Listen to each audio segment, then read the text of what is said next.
സായ് പല്ലവിയും ജുനൈദ് ഖാനും പ്രധാന കഥാപാത്രങ്ങളെ അവതരിപ്പിച്ച് റിലീസായിരിക്കുന്ന ഏറ്റവും പുതിയ ഹിന്ദി സിനിമ ഏക് ദിൻ തിയേറ്ററിൽ കണ്ട് നേരെ കാറിൽ വന്ന് കയറിയിരിക്കുന്നേ ഉള്ളൂ. ഈ സിനിമ കാണാൻ എന്നെ പ്രേരിപ്പിച്ച മെയിൻ ഘടകം എന്ന് പറയുന്നത് സായ് പല്ലവിയാണ്. ഈ സിനിമയുടെ പോസ്റ്ററിൽ എനിക്ക് ഏറ്റവും ചിരപരിചിതമായ ഒരു മുഖം എന്ന് പറയുന്നതും സായ് പല്ലവിയുടെയാണ്. പുള്ളിക്കാരി അങ്ങനെ ഞാൻ വിഞ്ഞ സ്ക്രിപ്റ്റ് ഒന്നും സെലക്ട് ചെയ്യില്ല എന്ന് പറയുന്ന പോലത്തെ ഒരു കോൺഫിഡൻസ് ഫാക്ടറുണ്ട്. എന്തായാലും പടം കണ്ടു. ചെറിയ സെൻറ്റൻസുകളിൽ സിനിമയെക്കുറിച്ചുള്ള അഭിപ്രായം ചോദിച്ചു കഴിഞ്ഞാൽ ഒരു ഓളത്തിൽ എന്ന് വെച്ചാൽ നിങ്ങൾ കൊറിയൻ സിനിമകളൊക്കെ ഒരുപാട് കാണുന്ന, കൊറിയൻ പ്രേമകഥകളൊക്കെ ഒരുപാട് കാണുന്ന, അതിനെ ഭയങ്കരമായിട്ട് ഇഷ്ടപ്പെടുന്ന ഒരാളാണെങ്കിൽ അതുപോലൊരു സിനിമ എന്നാണ് എനിക്ക് ഫീൽ ചെയ്തത്. മോശമായിട്ടുള്ളൊരു ആംഗിളിലല്ല പറയുന്നത്. ഇമോഷണലിയൊക്കെ കണക്റ്റ് ആവുന്ന കുഞ്ഞു കുഞ്ഞു കാര്യങ്ങളുണ്ട്, ക്യാരക്ടറൈസേഷൻസ് ഉണ്ട്, അങ്ങനെ കുറേ കാര്യങ്ങളുകൊണ്ട് എനിക്ക് പേഴ്സണലി ഒരു കണക്റ്റ് തോന്നിയ, കണ്ട സമയം നഷ്ടമായില്ല എന്നെനിക്ക് തോന്നിയ ഒരു ഒരു ഒരു ഒരു കുഞ്ഞു പ്രണയകഥ എന്ന് പറയാവുന്നൊരു സിനിമയാണ് ഏക് ദിൻ എന്നെ സംബന്ധിച്ച്. ഈ സിനിമ കണ്ടുകൊണ്ടിരുന്നപ്പോഴേ ഫസ്റ്റ് ഹാഫൊക്കെ ഭയങ്കര റിലേറ്റബിൾ ആയിട്ടുള്ള ക്യാരക്ടറൈസേഷനാണ്. പക്ഷേ കണ്ടുകൊണ്ടിരിക്കും ഇത് ഏതോ കൊറിയൻ പടത്തിൻ്റെ റീമേക്ക് അല്ലേ എന്നിങ്ങനെ തോന്നിയിട്ടുണ്ടായിരുന്നു, എവിടെയോ കണ്ടു മറന്ന പോലെ. എന്തായാലും ഞാൻ വിക്കിപീഡിയയിൽ സെർച്ച് ചെയ്തു. 1-2 വർഷം മുമ്പ് റിലീസായിട്ടുള്ള വൺ ഡേ എന്ന് പറയുന്ന ഒരു തായ് സിനിമയുണ്ട്, അതിൻ്റെ ഒരു റീമേക്കാണ് ഈ പടം എന്ന് പറയുന്നത്. ഒരു തായ് കൊറിയൻ ആ പരിപാടിയൊക്കെ തന്നെയാണ് ഇതിനകത്ത് നമുക്ക് കാണാൻ വേണ്ടിയിട്ട് പറ്റുക. നമ്മുടെ നായകൻ വളരെ ഇൻട്രോവേർട്ട് ആയിട്ടുള്ള ഒരാളാണ്. എന്ന് വെച്ചാൽ ഇൻട്രോവേർട്ട് എന്നോ സോഷ്യൽ ആങ്സൈറ്റി എന്നോ വേണമെങ്കിൽ പറയാവുന്ന വളരെ ബ്രില്യൻ്റ് ആയിട്ടുള്ള ഒരാൾ. പക്ഷേ ആൾക്കാരുടെ മുഖത്ത് നോക്കാൻ, സംസാരിക്കുക, ഞാനും അങ്ങനെ തന്നെയുള്ള ഒരാളായിരുന്നു. ഞാൻ ഭയങ്കര ബ്രില്യൻ്റ് ആയിട്ടുള്ള ആളായിരുന്നു എന്ന് പറയുന്നത് ഞാൻ ഇതിൻ്റെ കൂടെ വെക്കുന്നില്ല. പക്ഷേ നമ്മളെല്ലാ ഓഫീസുകളിലും നോക്കിക്കഴിഞ്ഞാൽ അധികം ആരോടും മിണ്ടാതെ തൻ്റെ ജോലി ചെയ്തു പോകുന്ന, വലിയ ആഷ് പോഷ് പരിപാടികൾക്കൊന്നും നിൽക്കാത്ത ഒരു പാവം പിടിച്ച പയ്യനുണ്ടാവുമല്ലോ, അങ്ങനെ ഒരാൾ. എന്നാൽ ആ ഓഫീസിലെ ഒരു ബട്ടർഫ്ലൈ കണക്ക് പറന്ന് നടക്കുന്ന, എല്ലാവരും ശ്രദ്ധിക്കുന്ന, ഭയങ്കര എനർജറ്റിക് ആയിട്ടുള്ളൊരു പെൺകുട്ടി ഉണ്ടാവുമല്ലോ, ആ പെൺകുട്ടിയോട് ഇയാൾക്കൊരു ഇഷ്ടം തോന്നുകയാണ്. പക്ഷേ അവൾക്ക് ഓൾറെഡി ആളിർക്ക് ബ്രോ എന്ന് പറയുന്ന പോലത്തെ ഒരു സിറ്റുവേഷനാണ്. പക്ഷേ ഒരു ദിവസം ഒരു പെർട്ടിക്കുലർ സിറ്റുവേഷൻ ഉണ്ടാകുന്നു, അതിൻ്റെ ഭാഗമായിട്ട് ഒരൊറ്റ ദിവസം, ഈ ദിവസം കഴിഞ്ഞാൽ അവളെല്ലാം മറന്നു പോകുന്ന ഉറപ്പുള്ള ഒരു സിറ്റുവേഷനാണ്. അങ്ങനെ ഒരു ദിവസത്തേക്ക് അവൻ അവളുടെ കൂടെ ഉണ്ടാവുന്നു. അവർക്ക് 2 പേർക്കും അവരുടെ ഫ്രണ്ട്സോ റിലേറ്റീവ്സോ ആരും എത്തിപ്പെടാൻ സാധ്യതയില്ലാത്തൊരു സ്ഥലത്ത് അവരുടേതായ ഒരു സമയം കിട്ടുന്നു. ആ സമയത്തെ അവൻ എങ്ങനെ ഉപയോഗിക്കുന്നു എന്നുള്ളതും അതിനുശേഷം അവരുടെ ലൈഫിൽ എന്ത് സംഭവിക്കുന്നു എന്നുള്ളതൊക്കെയാണ് നമ്മൾ ഈ സിനിമയിൽ കാണുന്നത്. It's A very sweet cute പടം.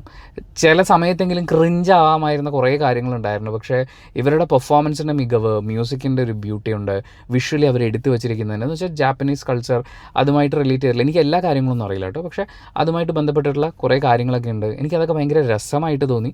ജപ്പാനിൽ പോകണമെന്നൊരാഗ്രഹം തോന്നിപ്പോയി. പിന്നെ ഇറ്റ്സ് ആക്ച്വലി എ ഡ്രീം. കൂട്ടുകാർ പോലും നമ്മളെ കേൾക്കുന്നില്ലാത്ത, നമ്മൾ ഭയങ്കര ഇൻവിസിബിളായി നിന്ന് പോകുന്ന ചില സിറ്റുവേഷൻസ് ഉണ്ടല്ലോ, ആ സിറ്റുവേഷൻസിൽ നമ്മളെ തിരിച്ചറിയുന്ന ഒരാൾ വരിക എന്ന് പറയുന്നത്, എൻ്റെ ലൈഫിലും അത് സംഭവിച്ചിരിക്കുന്നത് ഒരു പെൺകുട്ടിയുടെ കടന്നുവരവോടുകൂടി നമ്മുടെ ലൈഫ് മാറുക എന്ന് പറയില്ല. The right girl. നമ്മുടെ ലൈഫ് മാറുക, നമ്മുടെ ചുറ്റുപാടുകൾ മാറുക, നമ്മുടെ കോൺഫിഡൻസ് ലെവൽ മാറുക, ജീവിതത്തെ നോക്കിക്കാണുന്ന രീതി മാറുക, ഇങ്ങനെയുള്ള ഒരുപാട് കാര്യങ്ങൾ പലരുടെയും ജീവിതത്തിൽ സംഭവിക്കാറുണ്ടാവും. എനിക്ക് ഭയങ്കര റിലേറ്റബിൾ ആയിരുന്നു. കാരണം സെൽഫ് വാല്യൂ എന്തെന്ന് പോലും അറിയാത്ത ഒരു സിറ്റുവേഷനിൽ നിന്നിരുന്നിടത്തുനിന്ന് അത് തിരിച്ചറിയാനുള്ളൊരു യാത്രയും കാര്യങ്ങളൊക്കെ ആയിട്ട് മുന്നോട്ട് പോകുമ്പോൾ നമ്മുടെ ലൈഫിൽ നമ്മുടെ കൂടെ കൂടുന്ന ചില ആളുകൾ നമുക്ക് തരുന്നൊരു ഭയങ്കര ബ്രൈറ്റായിട്ടുള്ള ഒരു കാഴ്ചപ്പാടുണ്ട്. അപ്പം അതെനിക്ക് ഫീൽ ചെയ്തു ഇതിനകത്ത് സായ് പല്ലവിയുടെ ക്യാരക്ടറിൽ. നമ്മുടെ നായക കഥാപാത്രം പെർഫോം ചെയ്തിരിക്കുന്നത് പുള്ളി ഗംഭീരമായിട്ട് ചെയ്തിട്ടുണ്ട് കേട്ടോ. നമ്മൾ എല്ലാ ഓഫീസുകളിലും ഇതുപോലെയുള്ള ചില ആളുകളുണ്ടാവും. ഓഫീസുകളിൽ മാത്രമല്ല, കോളേജുകളിൽ, സ്കൂളുകളിൽ ഇഷ്ടം തുറന്നു പറയാൻ പറ്റാത്ത, തനിക്ക് പറ്റില്ല എന്നുള്ള കാര്യം തുറന്നു പറയാൻ പറ്റാത്ത, എങ്ങനെയാണ് ആളുകളെ പ്ലീസ് ചെയ്ത് കാര്യങ്ങൾ ചെയ്തെടുക്കുക എന്നറിയാത്ത, സോഷ്യലി ഇടപെടാൻ പറ്റില്ല, പക്ഷേ എല്ലാ കാര്യവും അറിയാം, എന്തും ചെയ്യാനൊക്കെ പറ്റുന്ന വളരെ കാലിബറൊക്കെ ഉള്ള ഒരാളായിരിക്കും. പക്ഷേ അങ്ങനെയുള്ള ആൾക്കാർക്ക് ഭയങ്കരമായിട്ട് റിലേറ്റ് ചെയ്യാൻ പറ്റുന്ന ഒരു നായക കഥാപാത്രം.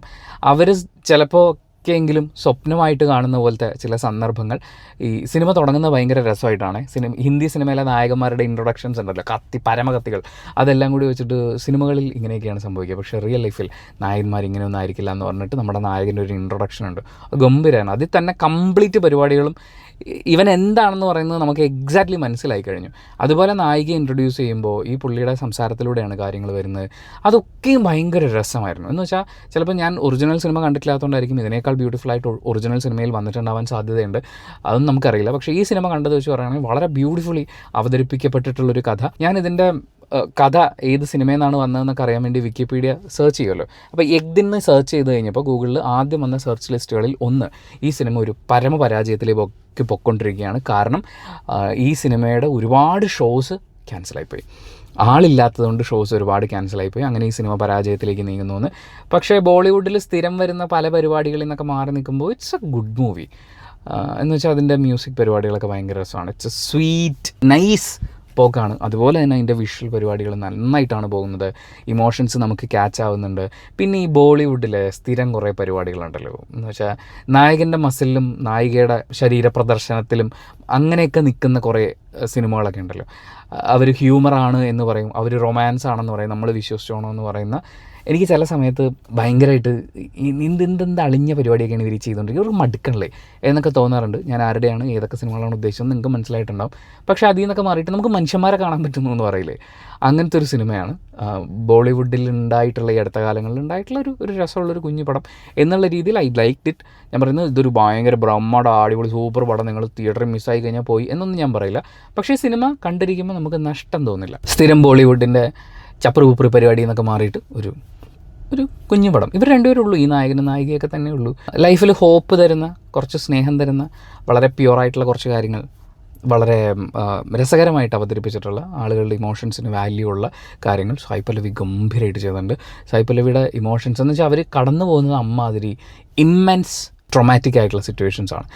അതിനെ അവർ വിഷ്വലൈസ് ചെയ്തിരിക്കുന്ന, അവർ അഭിനയിച്ച് വെച്ചിരിക്കുന്നതൊക്കെ അടിപൊളി ഗംഭീരമായിട്ടാണ്. ഞാൻ വീണ്ടും പറയുന്ന ഒരു ഗംഭീര പടം കണ്ടു എന്നല്ല ഞാൻ പറയുന്നത്, ഒരു രസമുള്ളൊരു കുഞ്ഞു പടം കണ്ട് മനസ്സിനൊരു സന്തോഷം, ഒരു സുഖമൊക്കെ ഉണ്ട്.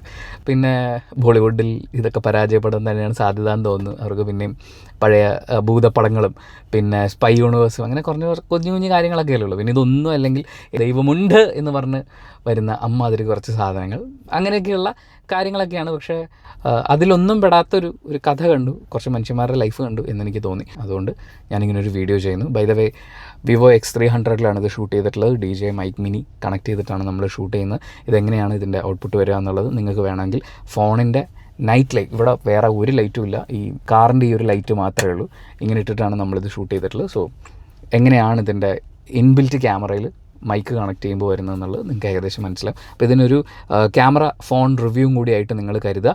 And thank you so much for watching this video. ഇഷ്ടപ്പെട്ടാൽ മാത്രം ലൈക്ക് ചെയ്യുക, ഇഷ്ടപ്പെട്ടിട്ടില്ലെങ്കിൽ എന്തുകൊണ്ട് ഇഷ്ടപ്പെട്ടില്ല എന്ന് കമൻറ്റ് ചെയ്യുക, ചാനൽ സബ്സ്ക്രൈബ് ചെയ്യുന്ന കാര്യവും ഹൈപ്പ് ചെയ്യുന്ന കാര്യമൊക്കെ പരിഗണിക്കുക.